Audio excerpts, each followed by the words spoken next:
Halo teman-teman, jumpa lagi di channel saya, Andreas Anekdotaliza. Ini adalah video keempat sebagai lanjutan dari 3 video saya sebelumnya yang telah membahas apa itu HTML. Sebenarnya ada banyak sekali materi bagaimana penggunaan tag dan atribut pada HTML. Teman-teman bisa mencarinya di situs www.w3.org.com. Pada video kali ini kita akan belajar langsung saja mengenai apa itu CSS, bagaimana menggunakannya, dan teknik apa saja yang terdapat pada CSS. Oke, langsung saja. Baiklah, kita akan mengenal apa itu CSS. Kita masuk kepada pertemuan keempat. CSS merupakan kependekan dari Cascading Style Sheet. CSS adalah kode yang digunakan untuk mendekorasi style, gaya, maupun mode halaman web. CSS digunakan untuk memberi style kepada tag-tag teks, gambar, link, frame, video, sound, dan sebagainya. Dengan CSS, tampilan halaman web yang dituliskan lewat HTML menjadi lebih menarik, elegan, interaktif, dan bergaya.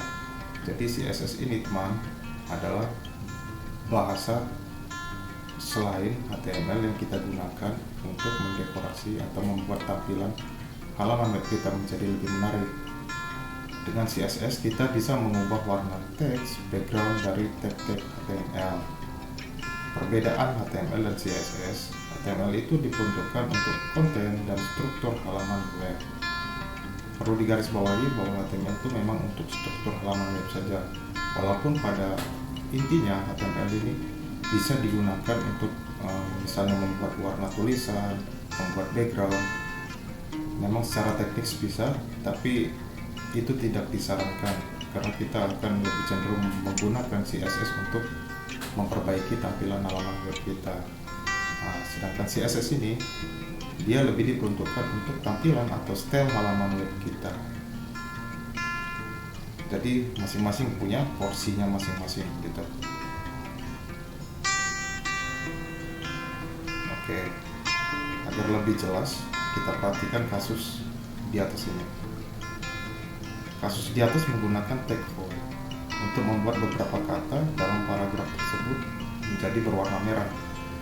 Nah, hal ini dilakukan pada HTML. Untuk paragraf dengan jumlah sedikit, mungkin bisa tinggal copy paste saja tag font color sama dengan red seperti itu pada kata-kata tertentu yang kita inginkan untuk diberi warna merah. Namun jika website tersebut atau kode HTML kita memiliki katakanlah 50 artikel seperti di atas, dan karena sesuatu hal Anda ingin mengubah seluruh teks merah ini menjadi biru, maka akan dibutuhkan waktu yang lama sekali untuk mengubahnya satu persatu atau halaman per halaman. Jadi seperti saya katakan tadi, menggunakan HTML secara teknis bisa saja, tapi tidak disarankan karena akan menambah beban kerja, dan sebaiknya memang disarankan untuk menggunakan CSS. Untuk teknik penggunaan CSS sendiri terbagi menjadi 3 teknik. Yang pertama adalah inline CSS, dan yang kedua internal CSS, dan yang ketiga external CSS. Kita akan menjelaskan ini satu persatu dan akan mempraktikkannya. Oke. Nah, untuk inline CSS sendiri adalah CSS yang dituliskan di dalam tag menggunakan kata kunci style. Sebagai contoh CSS untuk mengatur background tag body seperti ini kira-kira.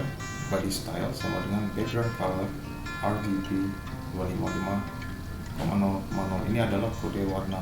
RGB ini singkatan dari red, green, blue. Dan meski ada nanti teman-teman sering menemukan kode warna seperti penulisan RGB atau menggunakan hashtag atau kode hexadesimal seperti itu umum sekali ditemukan untuk mendekorasi style warna. Untuk penggunaan inline CSS kira-kira sintaksnya seperti ini. Dia dilakukan di dalam tag body. Oke, langsung saja kita coba praktikkan bagaimana cara menulis kode CSS secara inline. Di sini saya sudah membuat directory atau foldernya bernama part 4. Nah, kita akan buatkan satu file HTML di mana kita akan mencoba menuliskan CSS inline di sana. Kita buat saja namanya inline CSS. Kita masukkan struktur bodynya secara default. Nah, untuk menulis kode CSS secara inline itu dilakukan di dalam suatu tag pembuka. Nah, inline pada umumnya sering digunakan pada tag body. Nah, misalnya kita ingin membuat kode CSS untuk mengatur style background color, kita akan menuliskan kita akan memulainya dengan style. Jika teman-teman sering menemukan atribut style seperti ini, itu adalah kode yang sering digunakan untuk CSS. Kita tuliskan background color RGB. Nah, untuk membuat warna merah seperti ingin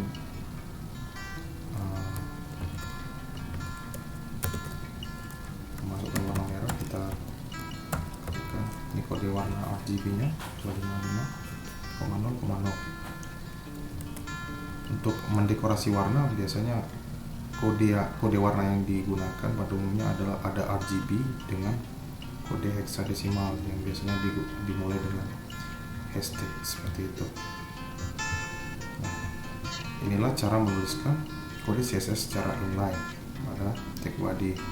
Nah, kita coba memasukkan suatu paragraf atau teks ke dalam body.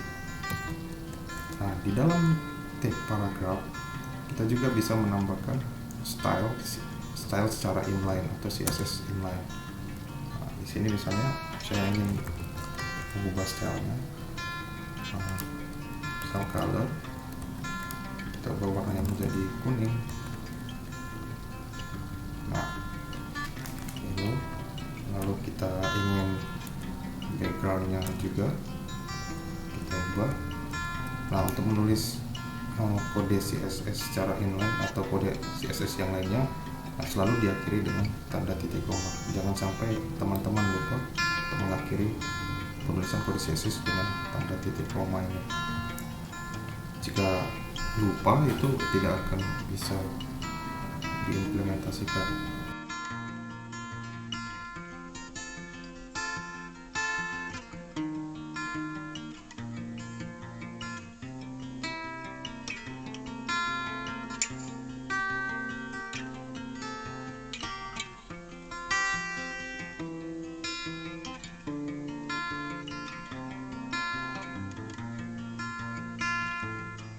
Jalankan. Nah, tulisannya tidak kelihatan kalau kita belum membuatnya. Oke.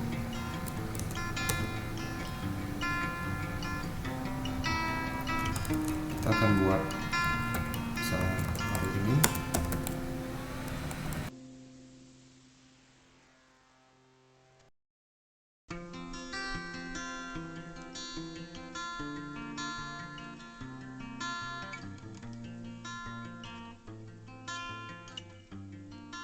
Kita coba reload.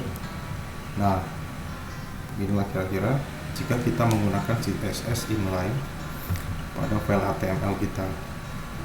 Tapi perlu diingat ya teman-teman, perlu diketahui bahwa penulisan kode CSS secara inline ini memiliki banyak sekali kekurangan, seperti yang saya jelaskan sebelumnya pada slide, bahwa jika kita memulainya masih istilahnya masih baru memulai, itu mungkin terasa nyaman saja, tidak ada masalah. Tapi jika ini kita katakanlah ini masih 2 baris atau 1 atau 2 baris, jika kita memiliki 50 baris atau ribuan baris yang ingin kita ketikkan seperti ini, tapi entah suatu hal teman-teman ingin mengubah warnanya itu akan repot sekali menuliskan seperti ini satu persatu atau mengubahnya, mengeditnya, dan itu tidak disarankan menggunakan CSS inline.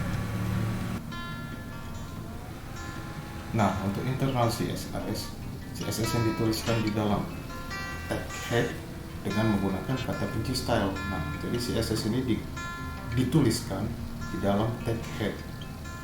Nah, seperti ini contoh penggunaan internal CSS. Dia berada di dalam tag head. Nah, ada body-nya, dia diatur di sini, background-nya, color, warnanya. Kan kita bisa mengatur margin melalui CSS, dan paragraf juga bisa dikonfigurasi atau diatur di dalam CSS. Kita buat file baru, internal css.file. Oke, kita tampilkan struktur kode HTML-nya. Nah, untuk kode CSS secara internal itu dilakukan di dalam tag head ini. Kita coba ganti judulnya dulu, title-nya CSS internal. Untuk memulai pengaturan CSS internal, misal saya ingin mengatur bagian body ini, kita tuliskan, kita buka pertama kali dengan style. Untuk menulis CSS secara internal, dia harus dimulai dengan tag pembuka style dan ditutup dengan tag penutup style.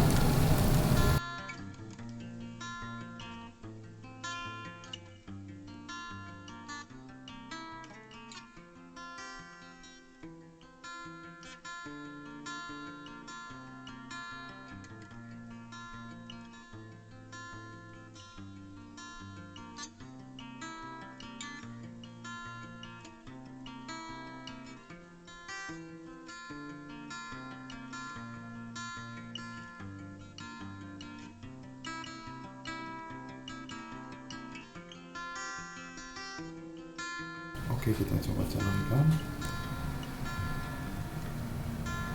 Nah, kurang lebih seperti ini tampilannya. Margin sudah sesuai, 50 pixel left, 40 pixel right. Kita lihat di tampilan yang sesuai, 15. Seperti ini kira-kira. Nah, untuk penulisan kode CSS secara internal ini sebenarnya memang disarankan jika file HTML kita atau file kita ini cuma satu. Tapi jika kita memiliki file yang banyak, menulis seperti ini akan merepotkan sekali. Menuliskan style seperti ini, apalagi style CSS kita berbeda-beda, itu akan tidak konsisten sekali, dan itu akan menambah beban load suatu web. Jadi jika penulisan inline CSS tadi itu dilakukan per elemen atau per tag itu, nah untuk penulisan kode CSS secara internal dia dilakukan per file seperti ini. Jika teman-teman ingin mengubahnya suatu saat, terpaksa mengubah filenya satu persatu, dan ini tidak bisa dipanggil. Jadi tidak disarankan juga jika menggunakan internal CSS jika memiliki proyek web yang besar, memiliki file yang banyak. Nah, berikutnya yang ketiga adalah external CSS. External CSS ini adalah CSS yang dituliskan secara terpisah dengan kode HTML, sehingga akan ada file CSS dan file HTML. CSS eksternal dipanggil dengan menggunakan tag link di dalam tag head. Jadi sebenarnya untuk membuat beban kerja kita dalam memprogram web itu lebih ringan, eksternal CSS ini lebih disarankan. Sebagai contoh, penulisan CSS dalam eksternal, secara eksternal seperti ini: link, rel, style sheet, actor CSS. dia memanggil file CSS yang kita buat secara terpisah melalui librel. Untuk lebih jelasnya kita perhatikan contoh berikut. Nah, kelas dalam CSS eksternal kita bisa membuat kelas. Kelas ini adalah objek yang memiliki atribut khusus. Kelas di CSS didefinisikan dengan awalan titik lalu diikuti dengan nama kelas. Nah, contohnya ini kelas khusus titik khusus. Nah, di dalam kelas khusus ini kita bisa mengatur apa saja yang kita inginkan, misalnya dari paragraf, margin, dan lain sebagainya. Nah, di sini juga ada kelas dengan nama umum, jadi teman-teman bebas menggunakannya. Maksud saya bisa menamakannya apa saja sesuai kebutuhan, dan ini nanti bisa dipanggil berulang kali dalam file HTML kita untuk memberi dekorasi seperti itu kira-kira. Nah, untuk cara memanggil kelas dari suatu tag HTML menggunakan kata kunci kelas seperti contoh berikut. Dan tag P ini tag paragraf kelas, dia memanggil kelas khusus yang telah kita buat dalam file terpisah. Nah, di sini bahwa tag P ini memanggil kelas khusus yang sudah kita atur di sini. Oke, untuk lebih jelasnya nanti kita akan praktikkan. Di sini kita akan buat file baru lagi dengan nama external css .html. Kita buka kembali struktur kode HTML. Nah, dalam membuat kode CSS secara eksternal atau terpisah, kita akan memanggil file CSS yang berada di luar. Oleh karena itu kita buat satu lagi file dengan nama misal style1.css. Oke, yang nanti akan terhubung dengan file ini, di mana file HTML eksternal css.html ini akan memanggil style yang ada di sini. Nah, kita buat dulu konfigurasi atau aturan yang terdapat di file CSS ini. Misal kita ingin mengatur body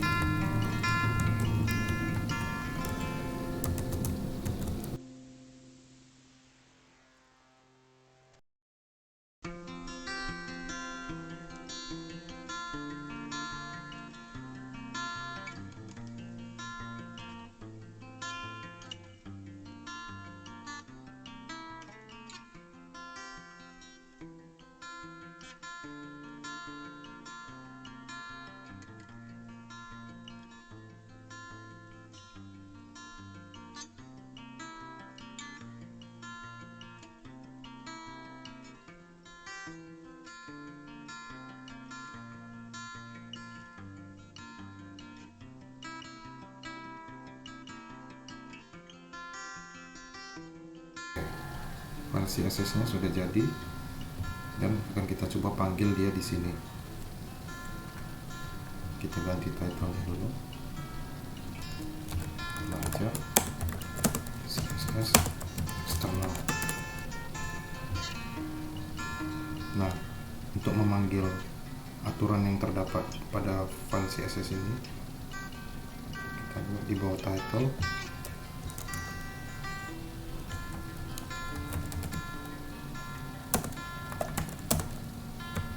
Mengetikkan link rel style sheet, lalu kita masukkan referensinya.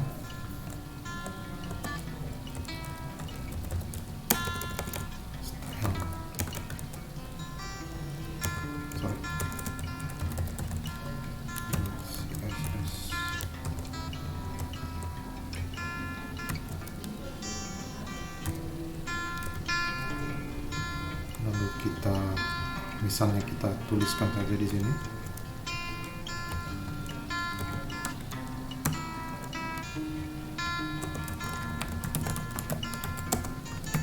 Judulnya. Lalu kita ingin memanggil, misalnya kita ingin memanggil kelas khusus yang terdapat pada file style1.css ini.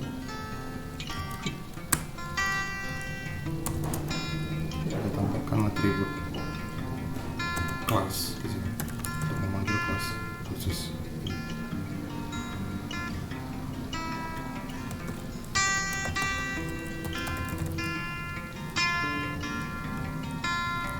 Nah, sudah jadi, lalu kita buat artikel atau tulisan di sini. Di sini sudah saya simpan. Kita copy paste lagi. Kita coba jalankan.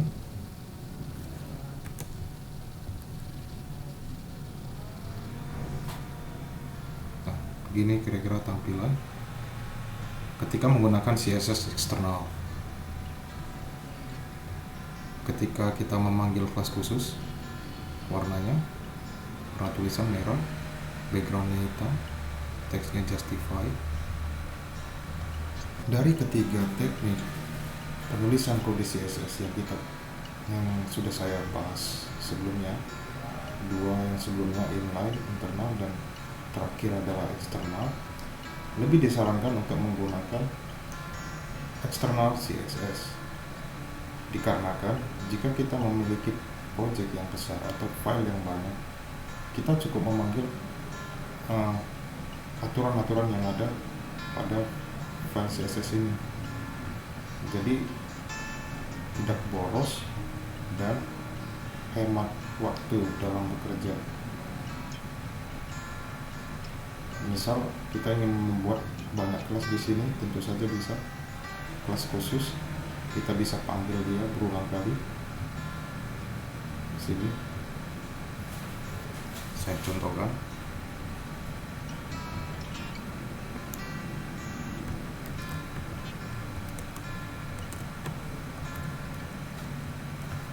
Coba reload. Nah, konfigurasinya terdapat sini. Aturan terdapat di file CSS ini bisa dipanggil berulang kali.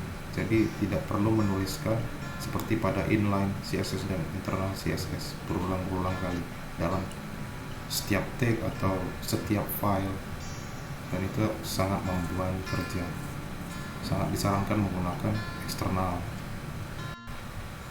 Itu saja video kali ini, video pembelajaran CSS. Semoga video kali ini bermanfaat. Thanks for watching. Jangan lupa like, share, dan subscribe. See you.